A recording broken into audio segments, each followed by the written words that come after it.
ओम शांति। 13 दिसंबर की बाबा की मुरली।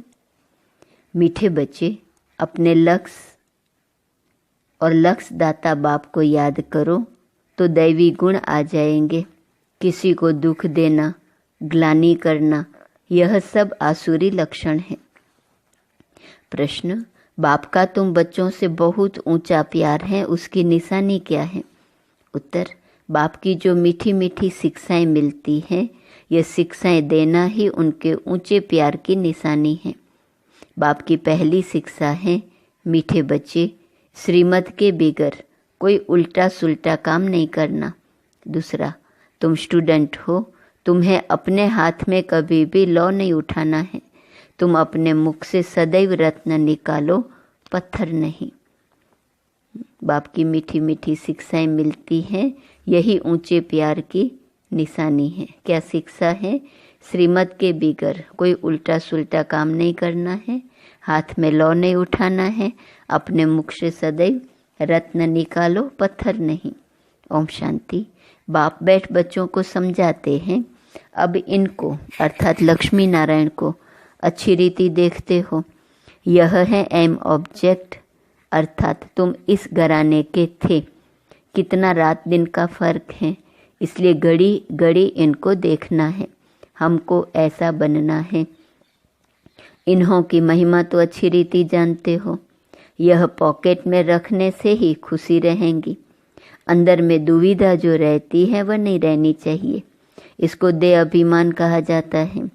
देही अभिमानी हो, इन लक्ष्मी नारायण को देखेंगे तो समझेंगे हम ऐसे बन रहे हैं, तो जरूर इनको देखना पड़े।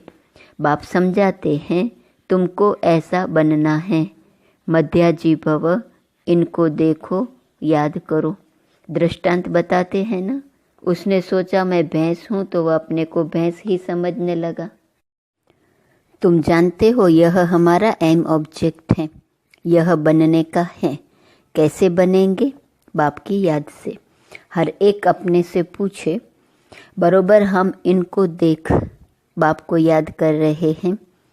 यह तो समझते हो कि बाबा हमको देवता बनाते हैं, जितना हो सके याद करना चाहिए। यह तो बाप कहते हैं निरंतर याद रह नहीं सकती, परंतु पुरुषार्थ करना है। बल गृहस्थ व्यवहार का कार्य करते हुए इनको अर्थात लक्ष्मी नारायण को याद करेंगे तो बाप जरूर याद आएगा। बाप को याद करते रहेंगे तो यह जरूर याद पड़ेगा। हमको ऐसा बनना है, यही सारा दिन धुन लगी रहे तो फिर एक दो की ग्लानि कभी नहीं करेंगे। यह ऐसा है, फलाना ऐसा है, जो इन बातों में लग जाते हैं वह ऊंच पद नहीं पा सकेंगे, ऐसे ही रह जाते हैं। कितना सहज करके समझाया जाता है, इनको याद करो, बाप को याद करो तो तुम यह बन ही जाएंगे। यहाँ तो तुम सामने बैठे हो, सभी के घर में यह लक्ष्मी नारायण का चित्र जरूर होना चाहिए। कितना एक्यूरेट चित्र है। इनको याद करेंगे तो बाबा याद आएगा। सारा दिन और बातों के बदले यही सुनाते रहो, फलाना ऐसा है, यह है। किसकी निंदा करना, इसको दुविधा कहा जाता है।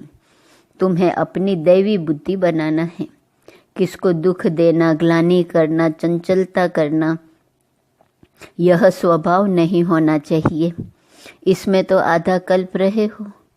अभी तुम बच्चों को कितनी मीठी शिक्षा मिलती है। इनसे ऊंच प्यार कोई दूसरा होता नहीं। कोई भी उल्टा सुल्टा काम श्रीमत बिगर नहीं करना चाहिए। बाप ध्यान के लिए भी डायरेक्शन देते हैं, सिर्फ भोग लगाकर आओ। बाबा यह तो कहते नहीं वैकुंठ में जाओ, रासविलास आदि करो।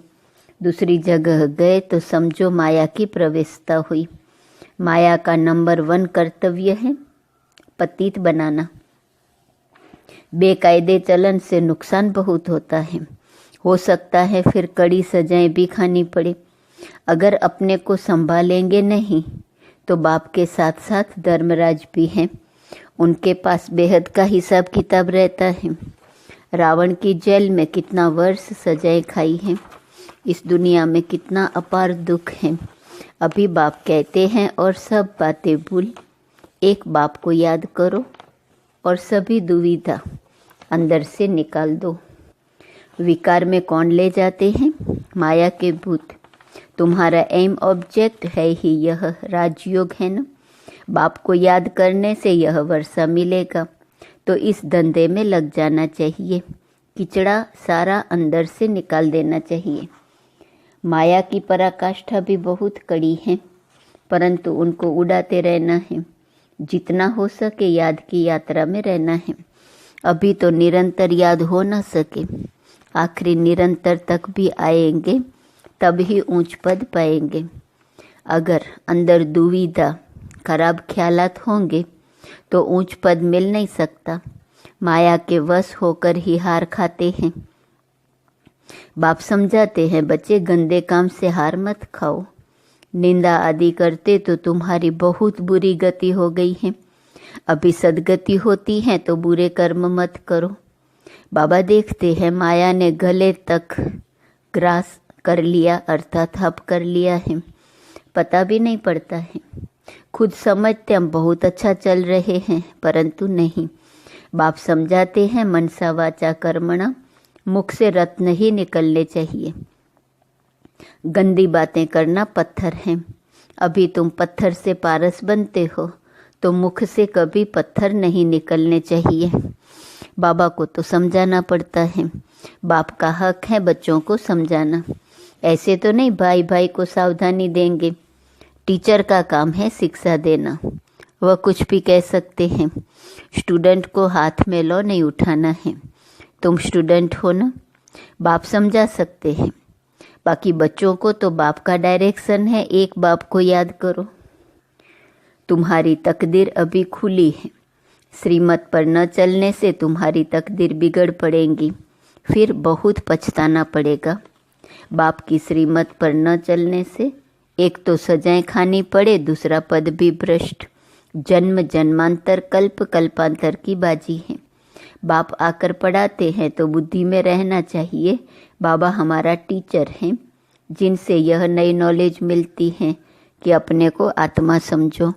आत्मा और परमात्मा का मेला कहा जाता है ना। 5000 वर्ष बाद मिलेंगे। इसमें जितना वर्षा लेना चाहो ले सकते हो, नहीं तो बहुत बहुत पछताएंगे, रोएंगे। सब साक्षात्कार हो जाएगा। स्कूल में बच्चे ट्रांसफ़र होते हैं तो पिछाड़ी में बैठने वालों को भी सभी देखते हैं। यहाँ भी ट्रांसफ़र होते हैं। तुम जानते हो, यहाँ शरीर छोड़कर फिर जाए सतयुग में प्रिंस के कॉलेज में भाषा सीखेंगे। वहाँ की भाषा तो सभी को पढ़नी पड़ती है, मदर लैंग्वेज। बहुतों में पूरा ज्ञान नहीं है, फिर पढ़ते भी नहीं है रेगुलर। 1-2 बार मिस किया तो आदत पड़ जाती है मिस करने की।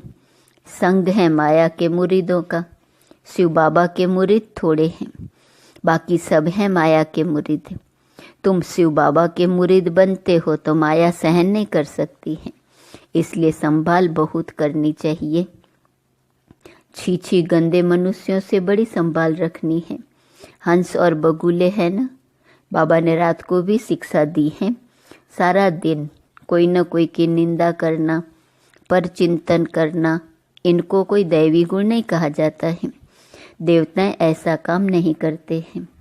बाप कहते हैं, बाप और वर्षे को याद करो, फिर भी निंदा करते रहते हैं। निंदा तो जन्म जन्मांतर करते आए हो। दुविधा अंदर रहती ही है।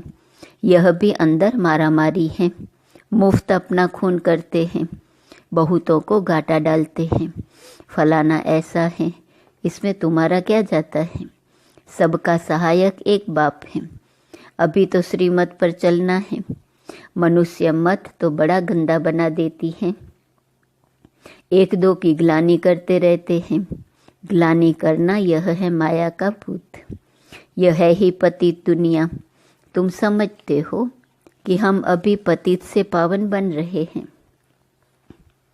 तो यह बड़ी खराबियां हैं। समझाया जाता है, आज से अपना कान पकड़ना चाहिए, कभी ऐसा कर्म नहीं करेंगे। कुछ भी अगर देखते हो तो बाबा को रिपोर्ट करनी चाहिए। तुम्हारा क्या जाता है? तुम एक दो की ग्लानि क्यों करते हो? बाप सुनता तो सब कुछ है ना। बाप ने कानों और आँखों का लोन लिया है ना। बाप भी देखते हैं या दादा भी देखते हैं। चलन, वातावरण कोई कोई का बिल्कुल ही बेकायदे चलता है। जिनका बाप नहीं होता है उनको छोरा कहा जाता है। वह अपने बाप को भी नहीं जानते, याद भी नहीं करते हैं, सुधरने बदले और ही बिगड़ते हैं, इसलिए अपना ही पद गंवाते हैं। श्रीमत पर नहीं चलते तो छोरे हैं। माँ बाप की श्रीमत पर नहीं चलते हैं। त्वमेव माता च पिता त्वमेव बंधु आदि भी बनते हैं, परंतु ग्रेट ग्रेट ग्रैंडफादर ही नहीं तो मदर फिर कहाँ से होंगी? इतनी भी बुद्धि नहीं। माया बुद्धि एकदम फेर देती है। बेहद के बाप की आज्ञा नहीं मानते हैं तो दंड पड़ जाता है, जरा भी सदगति नहीं होती है। बाप देखते हैं तो कहेंगे न, इनकी क्या बुरी गति होंगी। यह तो टांगर अक के फूल हैं, जिसको कोई भी पसंद नहीं करता है। तो सुधरना चाहिए ना, नहीं तो पद भ्रष्ट हो जाएंगे, जन्म जन्मांतर के लिए घाटा पड़ जाएगा। परंतु देह अभिमानियों की बुद्धि में बैठता ही नहीं। आत्म अभिमानी ही बाप से लव कर सकते हैं।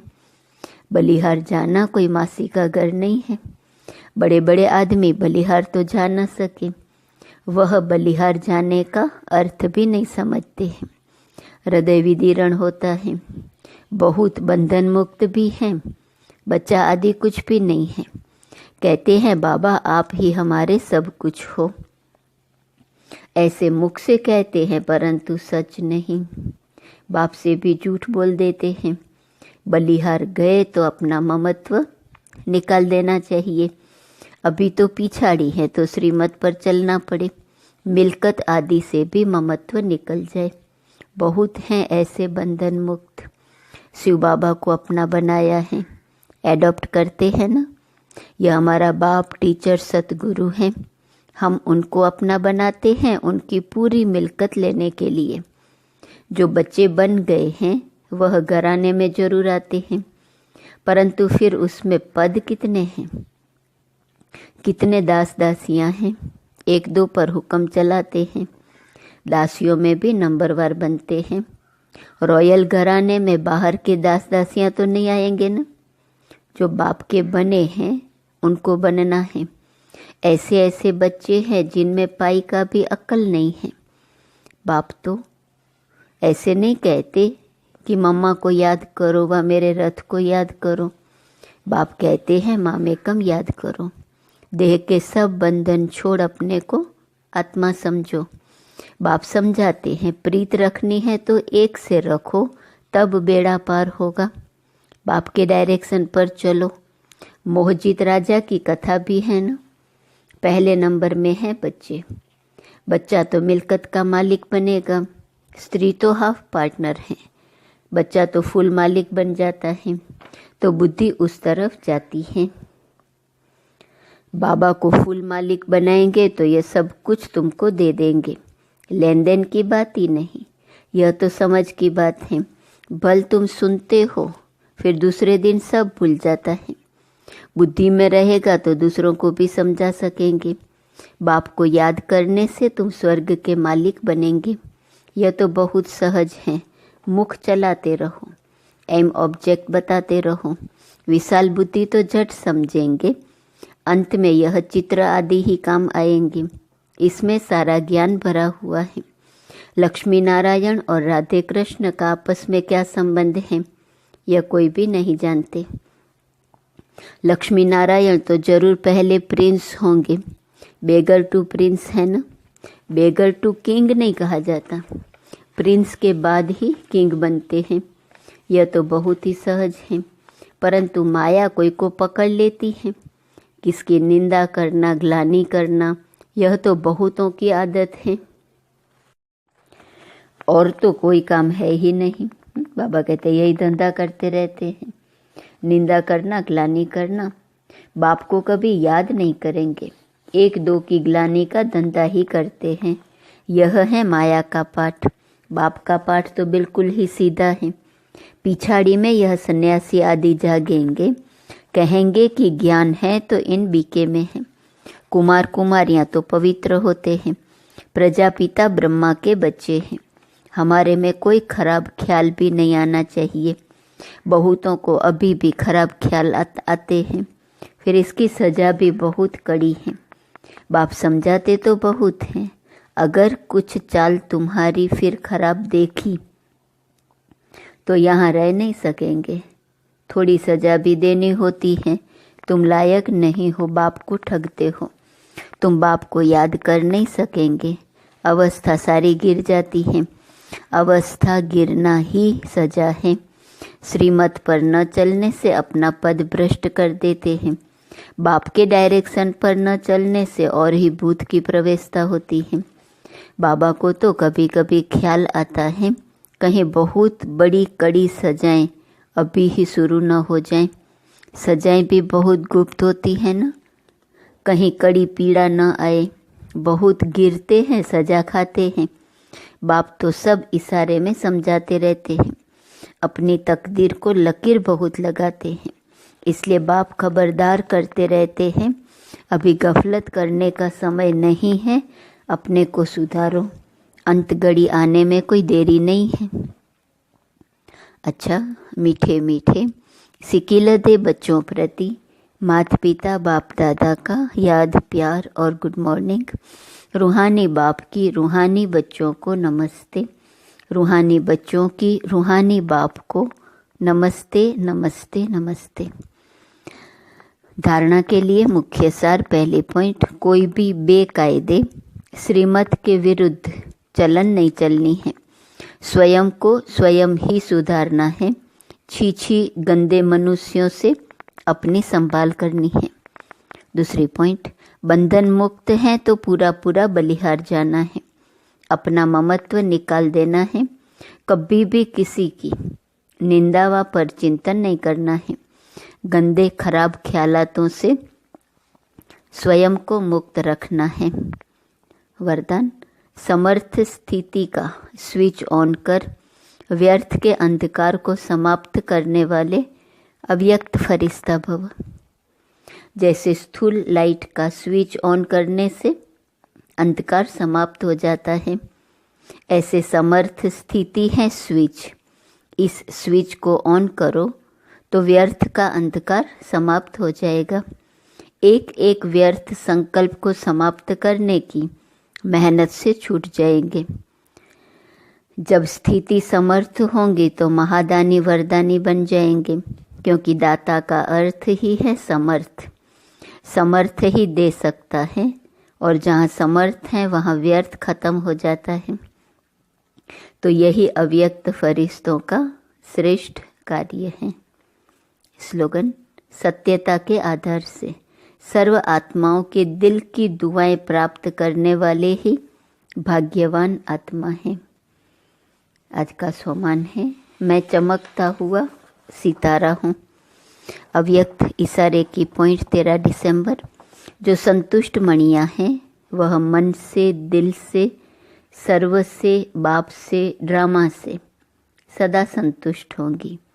उनके मन और तन में सदा प्रसन्नता की लहर दिखाई देगी।